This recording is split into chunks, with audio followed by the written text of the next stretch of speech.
नमस्कार, स्वागत है आपका फायदेमंद फंड्स में। और आज हम बातचीत करेंगे सैमको एसेट मैनेजमेंट कंपनी के सीईओ विराज गांधी से।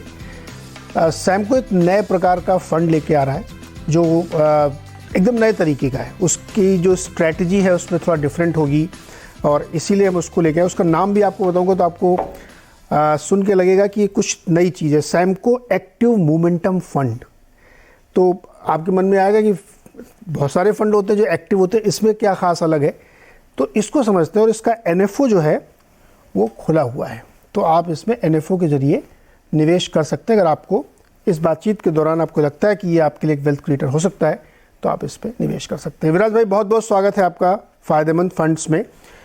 तो ये नाम बड़ा अट्रैक्टिव रखा आपने। ये बताइए क्या है ये फंड। एक्टिव मोमेंटम का पहला ऑफरिंग है इंडिया में। मोमेंटम क्या होता है मेरे को पहले आपको ये बताने दीजिए।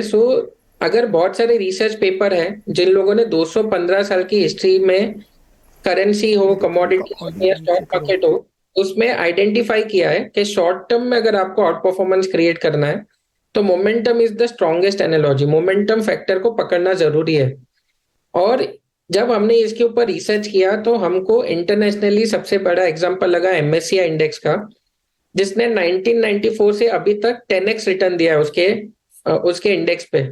बट एमएससीआई के मोमेंटम इंडेक्स ने 1994 से अभी तक 20x रिटर्न दिया। इतना बड़ा आउट परफॉर्मेंस की हम बात कर रहे हैं। और ये तो इंटरनेशनली है। डोमेस्टिकली निफ्टी में 2 मोमेंटम इंडेक्स है, निफ्टी मिड कैप 150 मोमेंटम 50 और निफ्टी 200 मोमेंटम 30 इंडेक्स। इसने 18 या 21% कैगर दिया है, जहां निफ्टी ने सिर्फ 12% कैगर दिया 2005 से अभी तक। तो इतना बड़ा आउट परफॉर्मेंस की हम बात कर रहे हैं। जब ये डेटा देखा तो ये बहुत क्लियर था सैमको में कि मोमेंटम एज अ फैक्टर को हम अब इग्नोर नहीं कर सकते। बट जब हम इसके ऊपर और रिसर्च कर रहे थे तो हमको थोड़े गैप्स आइडेंटिफाई हुए पैसिव मोमेंटम इंडेक्स में, और वो गैप्स को हमने समझा और सीखा और उसी के ऊपर जब काम किया तो हमको लगा कि एक एक्टिव मोमेंटम स्ट्रेटेजी का जरूरत है। और वही जो स्ट्रेटेजी है, वो 5 जो चीजें मैं आपको समझाऊंगा during the course of our interaction, वही स्ट्रेटेजी की वजह से वी आर ऑफरिंग इंडिया का पहला एक्टिव मोमेंटम फंड, जो आज के डेट में किसी और ने नहीं किया हुआ है। तो आमतौर पे जो म्यूचुअल फंड के इन्वेस्टर होते हैं वो बहुत काम कंपोज पेशेंट होते हैं और वो लंबे समय में उनको वेल्थ क्रिएशन रहती है। बहुत ज़्यादा वो घाई नहीं करते, मतलब बहुत ज़्यादा पैनिक नहीं करते, जल्दबाजी नहीं करते। लेकिन इस फंड से ऐसा लगता है कि ये उन निवेशकों के लिए ज़्यादा मुफीद है जिनको थोड़ा जल्दी रहती है कि मतलब इतनी जल्दी मोमेंटम हो रहा है तो हमारा फंड क्या उसी तरीके से बिहेव कर रहा है। क्या ये सोच के आप लोग इसको कर रहे हैं? हाँ, जब हमने पहला हमारा 2 फंड लॉन्च किया था, फ्लेक्सी कैप और ईएलएसएस, हमने सबको बोला था कि 3 से 5 साल के बारे में सोचो। बट आज के डेट में क्या हो रहा है ना, T20 के दुनिया में लोगों को जल्दी रिजल्ट चाहिए। लोगों को चाहिए कि हर वीक का कंपैरिजन करते हैं, एनएवी का हर महीने का करते हैं। और किसी को आप बोलो कि 2 साल 3 साल, तो उनके लिए 5 साल बहुत लंबा टाइम हो जाता है। अब जो शॉर्ट टर्म में परफॉर्मेंस लाना है तो आप हर चीज फंडामेंटल सी, सर बेंजामिन ग्राहम सर ने भी बोला था कि लॉन्ग टर्म में मार्केट एक वेइंग मशीन है कि सब कुछ फंडामेंटल के हिसाब से चलेगा। बट शॉर्ट टर्म में एक वोटिंग मशीन है। तो वोटिंग मशीन में क्या होता है ना कि आपको बहुत सारी चीजें देखनी पड़ती है जो टेक्निकल होती है इन नेचर। कौन सा स्टॉक ज्यादा पॉपुलर है, कहाँ प्राइस वॉल्यूम एक्शन है, कहाँ पर मोमेंटम है, कहाँ पर ब्रेकआउट है, ये सब देख के आपको एक शॉर्ट टर्म का, जैसे आपने राइट कहा, ऐसा अगर आप 2-3 साल का एक शॉर्ट टर्म वाला पोर्टफोलियो क्रिएट करना चाहते हो तो momentum as a strategy is the best thing that we found out. And इसी के लिए हमने ये ऑफरिंग निकाला है, ताकि जिसको वो हर महीने हर वीक वाला परफॉर्मेंस देखना है, so we will try to make sure कि वो आपको ये स्ट्रेटेजी में दिखे। तो विराज भाई, फिर इस फंड के तहत जो आप कंस्ट्रक्ट बनाएंगे वो कैसा होगा, उसकी रूपरेखा क्या होगी, वो समझाइए जरा। जो 2 मोमेंटम इंडेक्स मैंने आपको बताया निफ्टी में, उन लोग ने मोमेंटम को आइडेंटिफाई किया है लास्ट 6 महीना और 12 महीने का average return divided by standard deviation. तो वो सबको एक नॉर्मलाइज स्कोर दिया जाता है हर कंपनी को।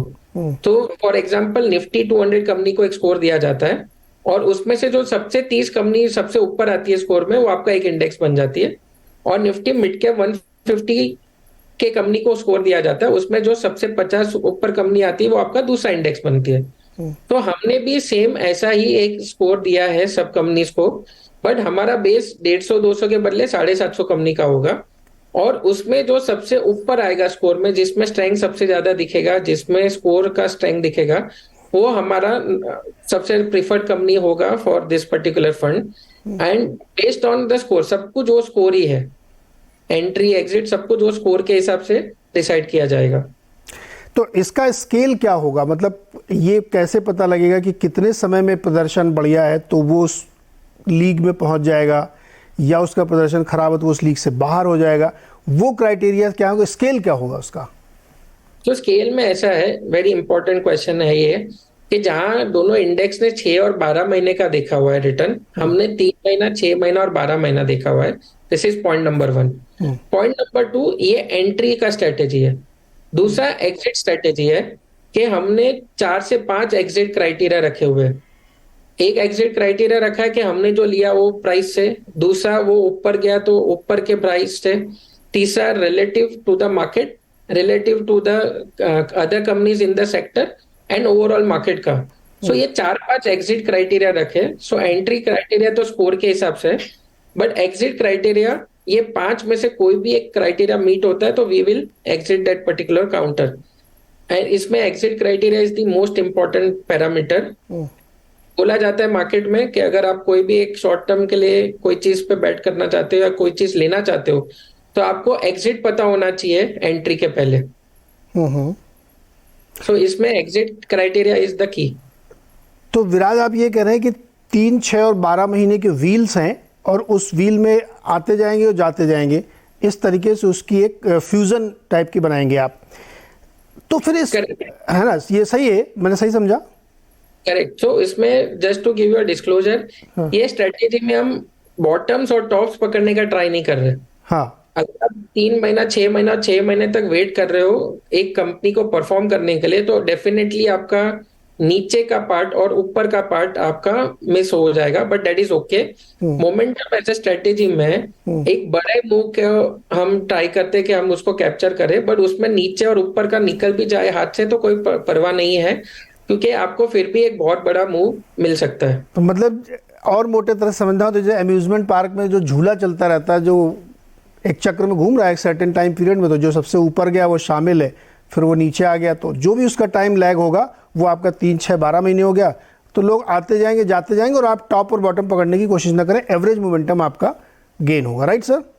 Correct, correct. अब मुझे ये बताइए इसमें कि जैसे नॉर्मली हम लोग फंड देखते हैं तो उसमें कोई मिड कैप फंड होता है, कोई स्मॉल कैप फंड, कोई लार्ज कैप फंड, कोई मिक्स वाले भी होते हैं, डेट वाला भी। ये किसका, इसमें तो चूंकि आपने एक यूनिवर्स ले लिया, तो ये इसमें किस तरीके के स्टॉक क्वालिफाई करेंगे? ये हमने एक यूनिवर्स बना लिया 500 स्टॉक का, उसमें छोटा बड़ा चाहे जो भी आ जाए। तो इसमें ऐसा होता है कि ये बॉटम अप अप्रोच है। हाँ। जहां पर मोमेंटम है उसको कैप्चर कर रहा है प्राइस के हिसाब से। नॉर्मली इसमें ऐसा होता है कि जो लार्ज कैप होता है उसमें आपका मोमेंटम बाउट्स में आता है, but mid cap, small cap और माइक्रो कैप में आपका मोमेंटम थोड़ा लंबा आता है, बट उसमें वॉल्यूम कम होता है। तो हमने क्या किया है, हमने हर कंपनी के मार्केट कैप सेक्टर के हिसाब से उसको कैप किया है। सो फॉर एग्जांपल, अगर लार्ज कैप है उसमें मोमेंटम है तो it can be higher percentage of my portfolio, but अगर मिड कैप, स्मॉल कैप या माइक्रो कैप है तो अपना percentage of the portfolio allocation towards that name वो थोड़ा कम होगा। सो नॉर्मली अगर आप देखो 10-20 साल का बैक टेस्टेड डेटा देखो ये सेक्टर का मोमेंटम एज ए स्ट्रेटेजी का, तो आपको लगेगा कि मोटा मोटी 25-30 से 35% आपका लार्ज कैप होगा, उसके बाद मिड कैप, स्मॉल कैप और माइक्रो कैप का। So the tail will be in the mid cap, small cap and micro cap, but आपका हेड में आपको लार्ज कैप दिखेगा over the last 10-15 years at data. तो एक तरीके से मिक्स फंड हो गया जिसमें हर तरीके के स्टॉक क्वालिफाई कर सकते हैं। अब इसमें ये बताइए, मान लीजिए कोई बहुत अच्छी क्वालिटी का स्टॉक है और वो बेचारा 6 महीने परफॉर्म नहीं कर पाया, तो वो बाहर हो जाएगा वो? विराज? यस। सो इसमें बहुत सिंपल है, अगर वो कोई भी कंपनी हो, फंडामेंटली नहीं देखा जाएगा, इसका सिर्फ टेक्निकल पैरामीटर ही देखा जाएगा कि क्या उसका स्कोर अच्छा है कि नहीं। अगर उसका स्कोर अच्छा है तो उसको हम लेंगे, अगर उसका स्कोर अच्छा नहीं है तो नहीं लेंगे। अगर मेरे को आपको इसका सिंपल एग्जांपल क्रिकेट का देना हो, विराट कोहली अगर फॉर्म में नहीं है तो ये टीम में नहीं होगा, as simple as that. But अगर वो फॉर्म में है तो उसकी ऐसा बेस्ट परफॉर्मिंग आपका स्टॉक कोई हो नहीं सकता है। सो क्वालिटी में अगर फॉर्म आ जाए तो उसके ऐसा कोई ट्रेड है ही नहीं मार्केट में। बट जब तक वो नहीं है फॉर्म में तो आपको ये स्ट्रेटेजी में उसके ऊपर बेट नहीं करना है। विराज, एक चीज़, हाँ, एक बड़ा अच्छा आपने उदाहरण दिया कि मतलब इसमें किसी क्रिकेटर को ये नहीं सोचना चाहिए कि हम लोग उसके लिए कुछ कह रहे हैं। मान लीजिए कोई विराट कोहली है या नहीं खेल पा रहे हैं, 3 मैच में उन्होंने कुछ नहीं किया तो वो बाहर हो जाएंगे क्योंकि उनका मोमेंटम है नहीं, प्रदर्शन नहीं है, क्वालिटी बहुत अच्छी हो सकती है।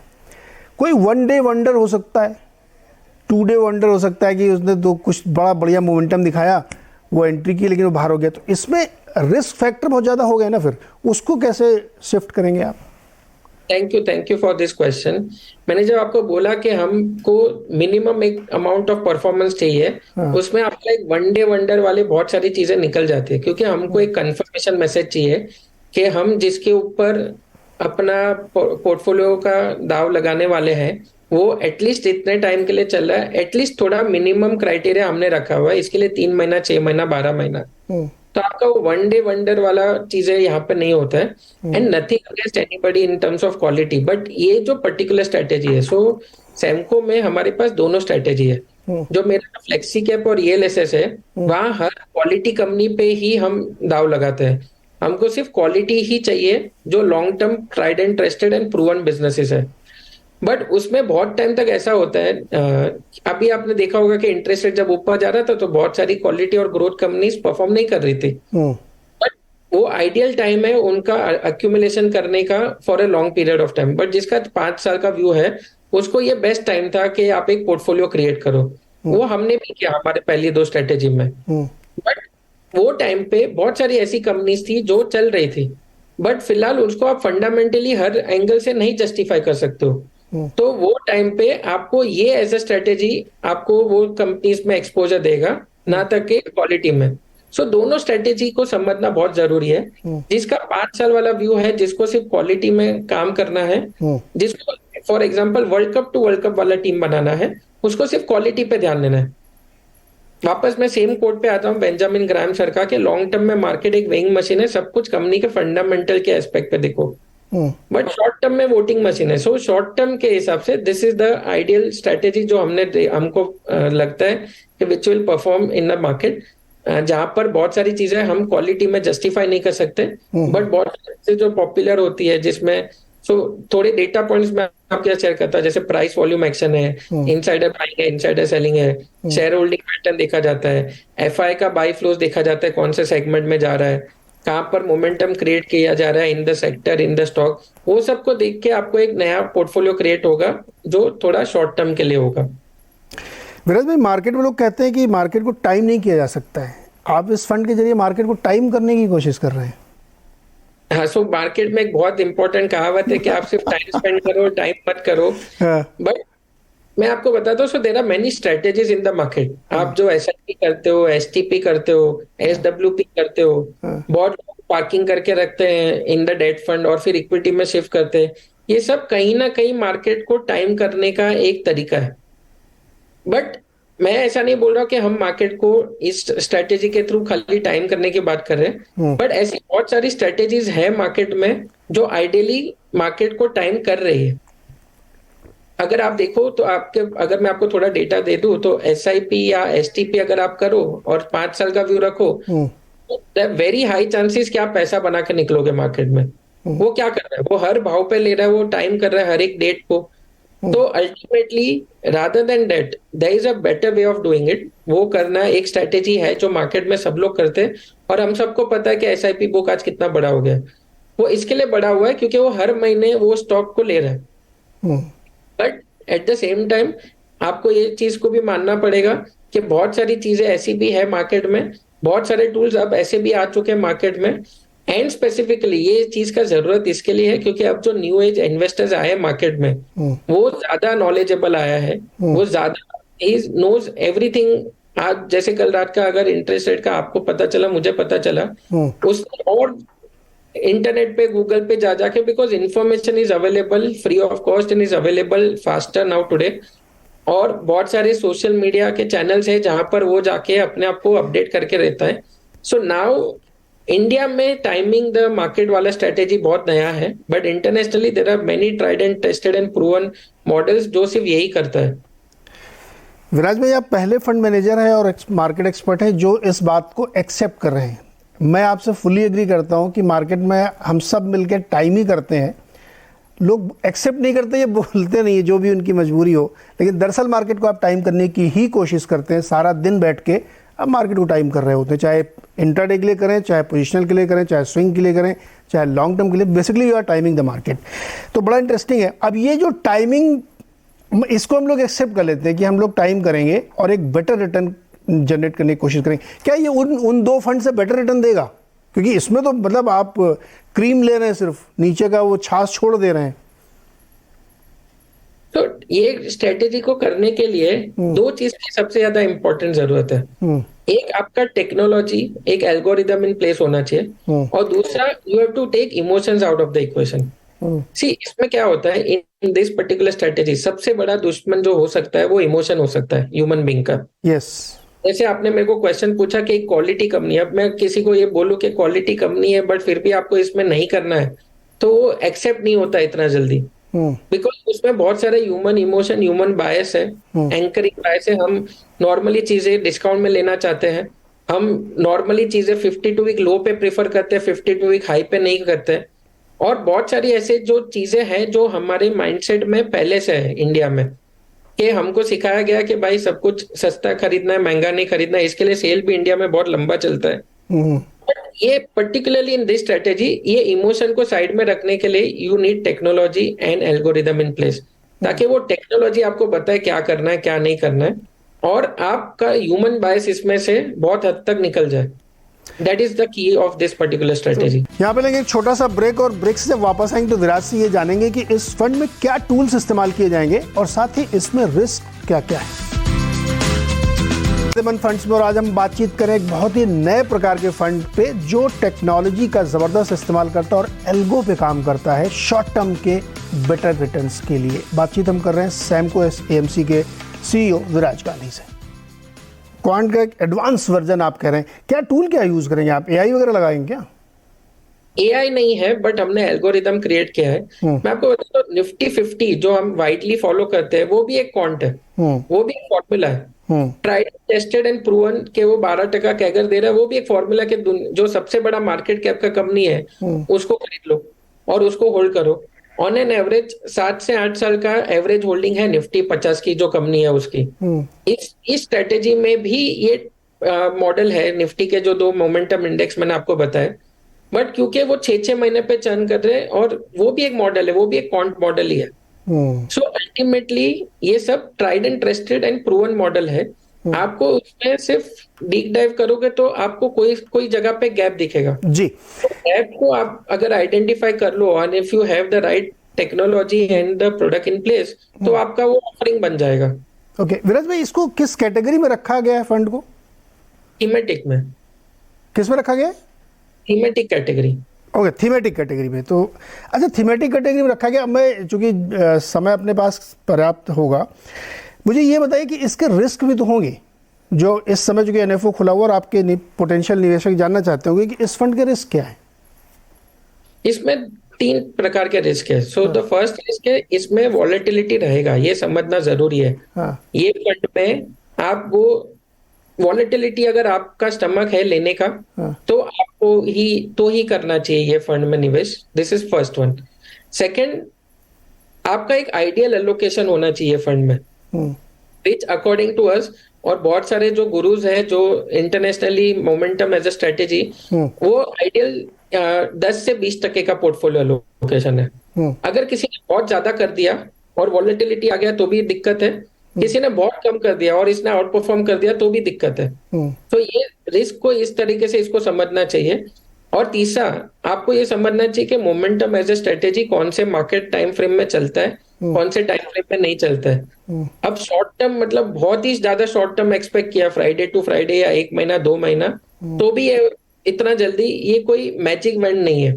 तो ये 2-3 रिस्क समझना जरूरी है कि फिर भी ये स्ट्रेटेजी को परफॉर्म करने के लिए आइडियली आपको इसको फिर भी 2 से 3 साल वाला तो टाइम देना ही पड़ेगा, और एक अच्छे मार्केट टाइम के लिए वेट करना पड़ेगा, एक up move of the market, जहां मोमेंटम, जहां आपको दिख रहा है, जो अभी फिलहाल अपने को दिख रहा है कि मार्केट में फिलहाल मोमेंटम पिकअप हो रहा है मार्केट में लास्ट 2 महीने से जी। तो गुड मार्केट आपको, you will have to at least give this one good market का रैली, एक April 2020 kind of a scenario, उसमें बहुत आउट परफॉर्म करता है ये स्ट्रैटेजी। तो निफ्टी का जो हमारे पास 2005 से डेटा है दोनों स्ट्रैटेजी का, Nifty mid cap momentum index का, तो वो बताता है कि जब भी निफ्टी डबल होता है, निफ्टी इंडेक्स डबल होता है, मोमेंटम एज अ स्ट्रैटेजी आपको एक बहुत बड़ा आउट परफॉर्मेंस देता है, 3.5x के ऊपर चले जाता है वो टाइम पे।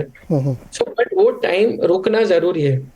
सो फॉर एग्जांपल अगर किसी ने 2021-22 या momentum as a strategy, but 2020 का रैली छूट गया, तो उसको ऐसा लगेगा कि भाई मोमेंटम एज अ स्ट्रैटेजी ज्यादा आउट परफॉर्म करके नहीं दे रहा है। सो ये थोड़े रिस्क है, समझना जरूरी है कि आपको कौन से टाइम फ्रेम के लिए ले रहे हो, कितना निवेशक रहना है, तो इसमें और एक राइट एलोकेशन करना जरूरी है क्लाइंट का। राइट एलोकेशन, वोलेटिलिटी और टेक्नोलॉजी की भी आपको समझ होनी चाहिए कि ये किस टाइम फ्रेम में करेगा। 2-3 साल कम से कम आपको देने पड़ेंगे। तो एक नए प्रकार का फंड है जो 29 जून तक इसका NFO खुला हुआ है। आप चाहें तो इसमें निवेश कर सकते हैं अगर आपको अच्छा लगता है और आपको लगता है कि आजकल के ज़माने में इस तरीके के फंड होने चाहिए, तो ये उसकी एक आपकी पूर्ति करता है। विराज भाई बहुत बहुत शुक्रिया और शुभकामनाएं इस फंड के लिए। एक बार जब ये कंप्लीट हो जाएगा तो हम लोग एक बार फिर से बातचीत करेंगे।